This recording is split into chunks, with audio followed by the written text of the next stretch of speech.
Parinsi Bokoyo dan Suma Parinsi, sidang perkabungan yang dikasihi dan diberkati oleh Tuhan. Pemakaman almarhumah Ibu A. Parinsi Bokoyo, Senin 17 Maret 2025, dimulai dengan susunan acara sebagai berikut. Acara yang pertama, pembukaan oleh pemandu acara. Acara yang kedua, pembacaan riwayat hidup singkat almarhumah. Acara yang ketiga, sambutan keluarga. Acara yang keempat, ibadah pemakaman penutup. Shalom.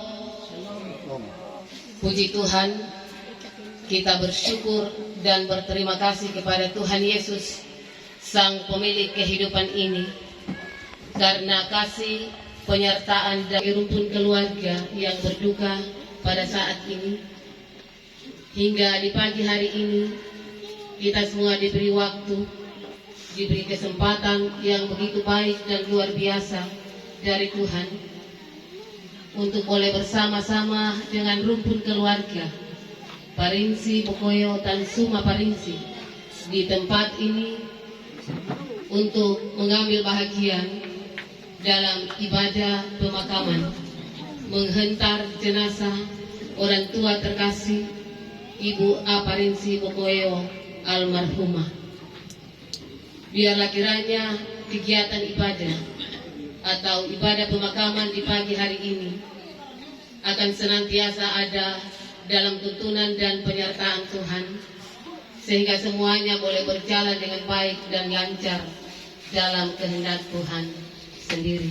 Pembacaan riwayat hidup singkat yang akan dibawakan oleh Ibu Penatua Aka Ronggalima. Dengan penuh kasih kami silakan.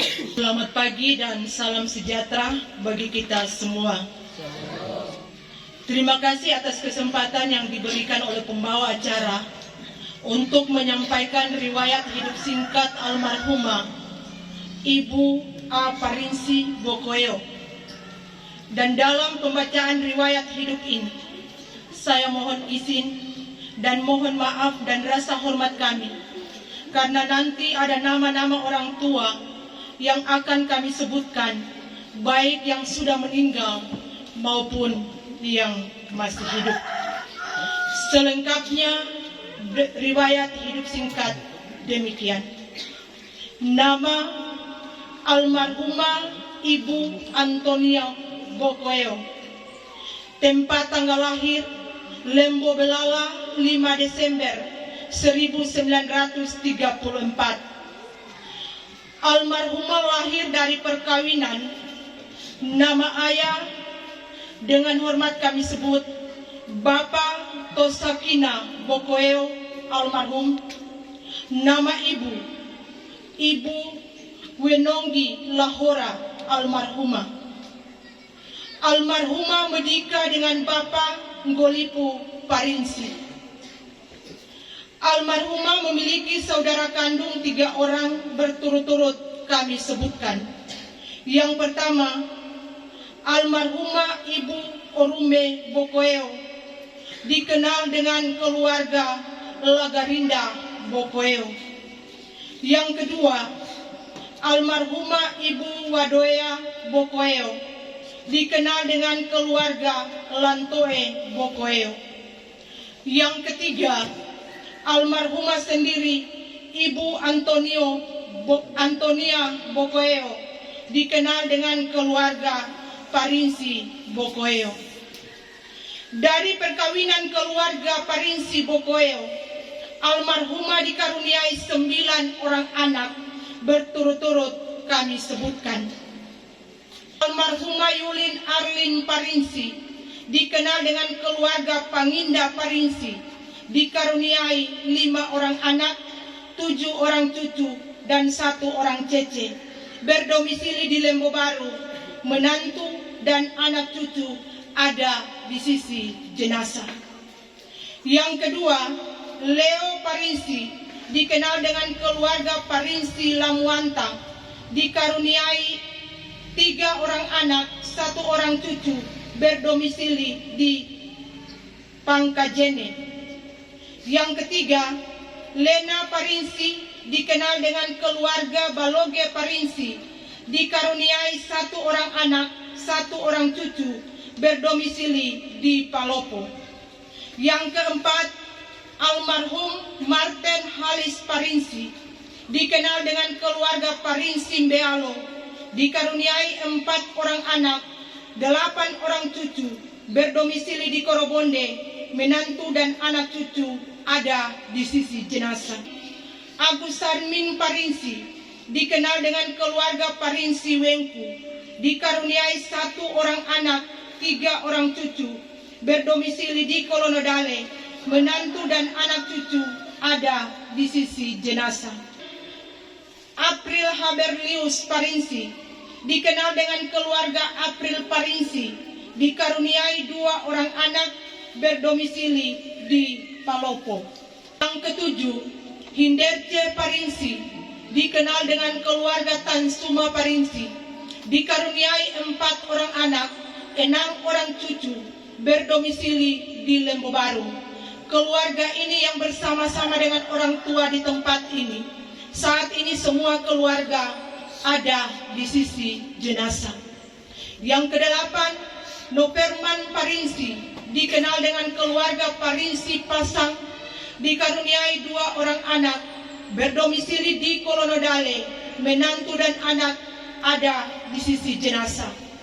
Yang kesembilan, Jamie Alfius Parinsi, dikenal dengan keluarga Parinsi Wile, dikaruniai 2 orang anak, berdomisili di Kolonodale, menantu dan anak ada di sisi jenazah. Riwayat pendidikan, almarhumah tamat SD berijazah.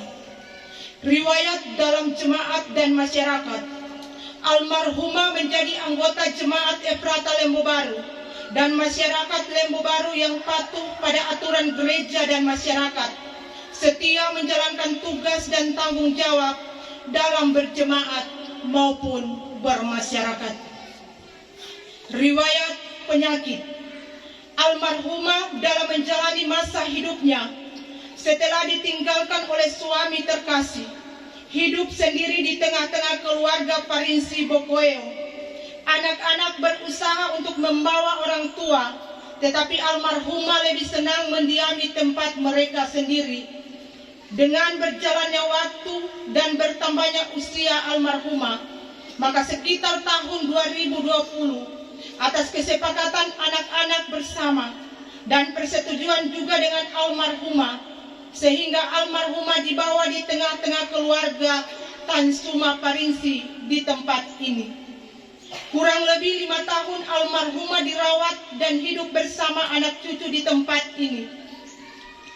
Tidak ada penyakit yang serius yang dikeluhkan oleh almarhumah, hanya karena kondisi usia yang sudah semakin lanjut, keterbatasan untuk beraktivitas sebagai lansia. Itulah yang dialami oleh almarhumah. Menjalani hidup di masa tua, pemikiran almarhumah masih sangat normal. Hanya mata dan pendengaran yang sudah mulai terganggu.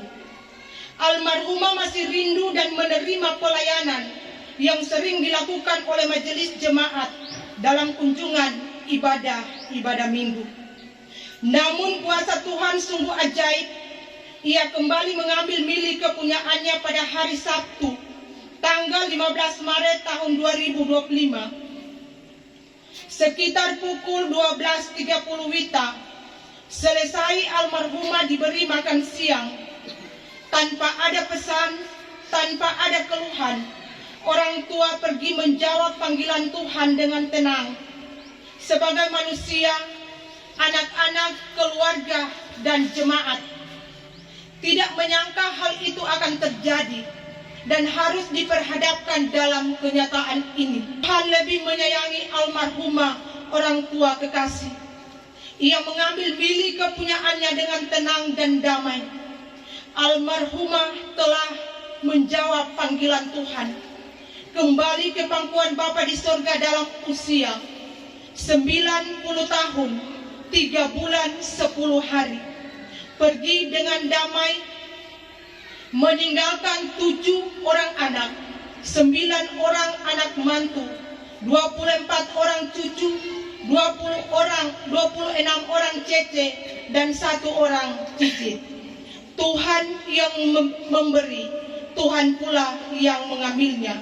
Terpujilah nama Tuhan.